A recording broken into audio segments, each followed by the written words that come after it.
তবে এখানে একটা লিমিটেশন আছে যেটা ওইটার মধ্যে ছিল না। ওইটা হচ্ছে 10 বছরের জন্য দেওয়া হয়। এখানে আপনাদের হলুদ সৌজন্য মানে টেম্পোরারি সৌজন্য আছে, হলুদ বা সাদা সৌজন্য আছে। তখন আপনারা কিভাবে আইডেন্টি কার্ডটা করতে পারবেন, যে কোনো জায়গায় লাগে আইডেন্টি কার্ড যেটা বলতে হবে এটা রেসিডেন্স কার্ড না। অনেকজন এটাকে ভুল করে রেসিডেন্স কার্ড বলে। রেসিডেন্স কার্ডও একটা জিনিস আছে, সেটার ব্যাপারেও বলতেছি। ওকে,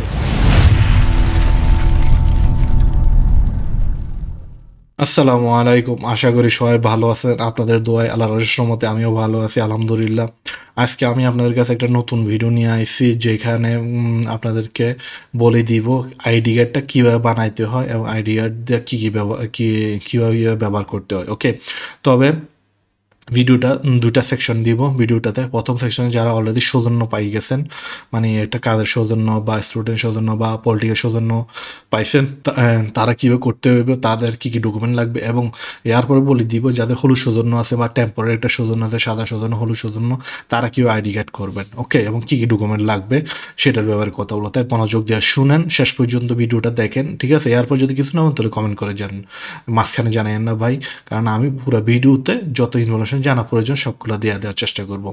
প্রথমে আসা যাক, আপনাদের যখন সৌজন্য পাইছেন, ধরেন একটা নর্মাল সৌজন্য পাইছেন, পাওয়ার পরে এখন আপনারা সেটা দিয়ে আইডি কার্ড বানাবেন। আইডি কার্ড বানাইছেন, ওকে, কী কী করতে পারবেন আইডি কার্ডে? আপনার এটা হচ্ছে বেসিক ইতালিয়ান একটা প্রেজেন্টেশন ডকুমেন্ট। ওকে, এখানে কিছু বেসিক ইনফরমেশন লেখা থাকে আপনাদের উপরে। বাংলাদেশে যেরকম ভোটার কার্ড আছে, আইডি কার্ড আছে, এটা হচ্ছে সেরকম। তবে এক্ষেত্রে দিয়ে ভোট দেওয়া যায় না, ভোটার কার্ড হচ্ছে আলাদা। ইতালিতে ভোটার কার্ড হচ্ছে আলাদা। এখানে কিছু বেসিক ইনফরমেশন আছে যেটা আপনাদের যে কোনো অফিসে লাগবে। এই কার্ডটা দেখাইলেই এই সবগুলো ইনফরমেশন তারা পাবে। ওকে, এবং এটা যে কোনো জায়গায় লাগে। আইডেন্টি কার্ড যেটা বলতে হবে এটা রেসিডেন্স কার্ড না। অনেকজন এটাকে ভুল করে রেসিডেন্স কার্ড বলে। রেসিডেন্স কার্ডও একটা জিনিস আছে, সেটার ব্যাপারেও বলতেছি। ওকে, প্রথমে আইডি কার্ডের ব্যাপারে বলিনি। এখানে কিছু জানার ইনফরমেশন থাকে, যেমন নাম, তারপর কোন বাসায় আছেন, আপনার লম্বা কত, চুলের রং কি, চোখের রং কি, তারপর কোনো শরীর কোনো চিহ্ন আছে কি না, তারপর আপনার প্রতিজীবী স্কেলে কোনটা, জন্ম তারিখ কোথায়, এগুলো সবগুলো মানে বেসিক ইনফরমেশনগুলো এইটার মধ্যে লেখা থাকে। এবং যে কোনো জায়গাতে আপনাদের এইটা চাইবো। পুলিশে থামাইলে আপনার আইডেন্টি কার্ড চাইবো, তারপর কী হয়েছে কোনো অফিসে এলে আপনার আইডেন্টি কার্ড চাইবো। যে কোনো জায়গায় সৌজন্যটা সবসময় নিয়ে হাঁটতে হয় না, কিন্তু আইডেন্টি কার্ডটা সবসময় নিয়ে হাঁটতে হয়, এটা বাধ্যতামূলক। ওকে, তবে একটা জিনিস খেয়াল রাখবেন, এটার লিমিটেশন হচ্ছে 10 বছর। আপনারা যখন আইডি কার্ডটা নেবেন, সেটা ডেডলাইন হচ্ছে 10 বছর। 10 বছর পর পর এটা রিনিউ করতে হয়, এবং এটা দিয়ে আপনারা বিদেশ যেতে পারবেন না, মানে ইতালির মধ্যে ব্যবহার করতে পারবেন। সরি, এটা বলতে চাই যে ইতালির বাইরে যাইতে আপনারা আইডি কার্ড দিয়ে ইতালির বাইরে যাইতে পারবেন না। হ্যাঁ, যাইতে পারে যদি আপনাদের ইতালিয়ান সিটিজেনশিপ থাকে, মানে যারা ইতালিয়ান তারা যাইতে পারে আইডি কার্ড দিয়ে। ইউরোপের যে কোনো দেশে যেতে পারে, এবং আরও কয়েকটা দেশ আছে যেমন তুর্কি, টুনিসিয়া, সেসব দেশে আইডি কার্ড দিয়ে যাওয়া যায়, শুধু ইতালিয়ান যে আইডি কার্ডটা। তবে আপনার যেহেতু বিদেশি, আপনি ওইটা দিয়ে যাইতে পারবেন না। তবে ডোমেস্টিক যে ফ্লাইটগুলো আছে সেগুলোতে আপনি আইডি কার্ড দিয়ে যেতে পারেন, সেখানে সৌজন্য লাগবে না, আইডেন্টি কার্ড দিয়ে চলে যেতে পারেন, কোনো সমস্যা নেই। এবং এটা বললাম যে 10 বছর পর পর এটা রিনিউ করতে হইব, এবং ইতালির যে কোনো কাজে এটা লাগবে। এটা করার জন্য আপনাকে যাইতে হইবে ইতালি কমনি অফিস, যেগুলো লোকাল সরকারি অফিস যেগুলো আছে, কমনি বলে। জানি বুঝছেন কি বুঝেন নাই, আশা করি বুঝতেছেন। কমনি, সেখানে গিয়ে এই কার্ডগুলো বানাইতে হয়। এবং এটার জন্য কী কী ডকুমেন্ট লাগবে? এটার জন্য ডকুমেন্ট লাগবে হচ্ছে আপনার কোদিশি স্কেলে, সবচেয়ে ইম্পর্টেন্ট কোদিশি স্কেলে। তারপর আপনার কী করেছে 2টা ফটো, তবে যেটা পিছনে সাদা হইতে হইব, মানে নর্মাল যে পাসপোর্ট সাইজ ফটো আছে যেগুলো, সেগুলো 2 পিস লাগবে।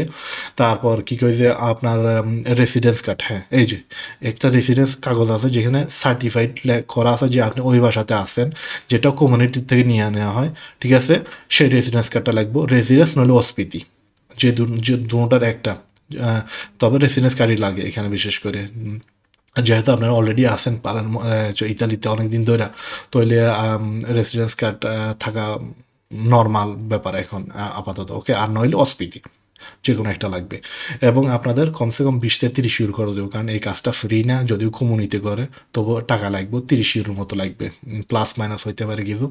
ওকে, এবং সৌজন্যটা লাগবে। আপনার যে সৌজন্য পাইছেন খুবই ইম্পর্টেন্ট। হ্যাঁ, সৌজন্যটা আপনাদের সাথে করে নিতে হবে। এগুলো হচ্ছে ডকুমেন্ট। এবং তখন এগুলো দেওয়ার পরে আপনাদের থেকে যখন জমা দিবেন, এগুলা টাকা পয়সা দিয়ে দিবেন, তখন 1 সপ্তাহ থেকে 10 দিন লাগবে। এর মধ্যে কার্ডটা চলে আসবো, হয়তো বাসাতে চলে যাবো সরাসরি।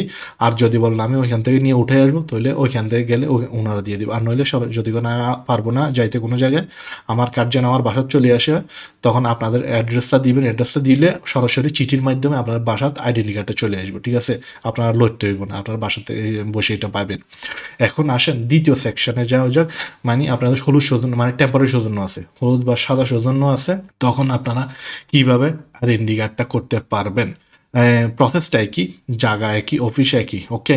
ওইখানে গেলে আপনাদের, তবে এখানে কথা হচ্ছে যে আমি আপনাদেরকে সাজেস্ট করি সাদা সৌজন্য না দিয়া হলুদ সৌজন্য দিয়ে আপনার আইডি কার্ডটা বানান। তার মানে আগে সাদা সৌজন্যটা বদলাই হলুদ সৌজন্য কইরা নেন। সেটা ব্যাপারে আমি একটা ভিডিও দিয়ে কীভাবে সাদা সৌজন্য বদলে হলুদ সৌজন্য করতে হয়, যদি দেখতে চান নিচে লিঙ্ক দিয়ে দিব, সেটা দেখে নিন, ওকে? সাদা সৌজন্য এত পাওয়ার না, খুবই দুর্বল একটা সৌজন্য, সেটা আপনারাও জানেন, আমিও জানি, বড় করি হয়। এখন তাই হলুদ সৌজন্যটা নেওয়ার চেষ্টা করুন। হলুদ সৌজন্যটা দিয়ে কী হয়েছে আইডেন্টি কার্ডটা বানাইতে পারবেন। এখন চলেন, এটার জন্য আপনাদের আগে কতিশিব স্কেলটা জোগাড় করতে হইব। কতিশিব স্কেলটা জোগাড় করবেন এবং একটা অস্ফীতি নিয়ে নেবেন। অস্ফীতি বা রেসিডেন্সের কাগজ, যেটা কোম্পানি থেকে নেওয়া হয়, যেখানে সার্টিফাইড করা হয় যে আপনি ওই বাসাতে আসেন। সেটার জন্য রেসিডেন্সটা করতে হলে আপনার নিজের বাসার মালিক যাইতে হবে কাদের কন্ট্যাক্ট নিয়ে, সরি বাসার কন্ট্যাক্টটা নিয়ে, এবং উনি ডিক্লারেশন দিতে হবে যে আপনি ওনার বাসাতে আসেন, ঠিক আছে?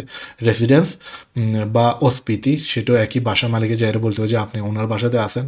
এই যে কোনো জিনিস, রেসিডেন্স কার্ড বা অস্ফীতি, এই দুটোটার মধ্যে যে কোনো একটা, ওইটা লাগবে। নিজের ফটো লাগবে 2 কপি, তারপর 20 থেকে 30 ইউরো টাকা লাগবে, ওকে? এইগুলা নিয়ে দিলে আগের মতোই প্রসেস। বলছিলাম যে যখন জমা দেবেন 7-10 দিনের মধ্যে আপনার বাসা চলে যাবে, যদি সেটা চান, আর নইলে সরাসরি জায়গায় উঠে আনতে পারবেন। তবে এখানে একটা লিমিটেশন আছে, যেটা ওইটার মধ্যে ছিল না। ওইটা হচ্ছে 10 বছরের জন্য দেওয়া। এখানে এটা আপনাকে দিব যতদিন আপনার শোধন মেয়াদ আছে, এতদিন পর্যন্ত। এটা খেয়াল রাখবেন, এটা ভুলে যাবেন না যে এখানে আপনার শোধনের মেয়াদ যতদিন, আপনার আইডেন্টি কার্ডের মেয়াদও সেতদিন। তার মানে যখন শোধন রিনিউ করবেন, তখন আবার আইডেন্টি কার্ডও আপনার রিনিউ করতে হইব, ঠিক আছে? জানি এটা একটু সমস্যাজনক ব্যাপার এবং টাকা পয়সা করে দেয়, তবে আইডেন্টি কার্ডটা খুবই ইম্পর্টেন্ট একটা ডকুমেন্ট, যেটা সব জায়গায় লাগে, যে কোনো কাজে লাগে আইডি কার্ড এটা, ঠিক আছে? তাই এটা আপনার প্রয়োজন হইব। এখন যে এতদিন পর্যন্ত রেজাল্ট পাইতেছেন, এতদিন পর্যন্ত এটা সহ্য করতে হবে ভাই, কিছু করার নাই, ঠিক আছে? আশিস যখন গেছেন, এখন ব্যুরোক্রেসি, ইতালির যেই আইন, সেটা আইনটা মানতে তো হবেই, আপনার ব্যুরোক্রেসির মধ্যে চলতে হইব। তাই আপনাদের আইডি কার্ডটা বাইরে নেওয়া খুবই ইম্পর্টেন্ট, ওকে?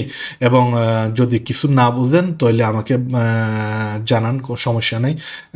এবং নিচে কমেন্ট করেন যদি কিছু না বুঝেন, এবং শেয়ার করেন, যাতে করে অন্যান্য ভাই বোন এটা উপকৃত হইতে পারে দেখে, এবং তারাও জানে কীভাবে কী করতে হয়। অনেকজন জানে না যে টেম্পোরারি সৌজন্য দিয়ে আইডি কার্ড করা যায় কি না, যায় না, ওকে?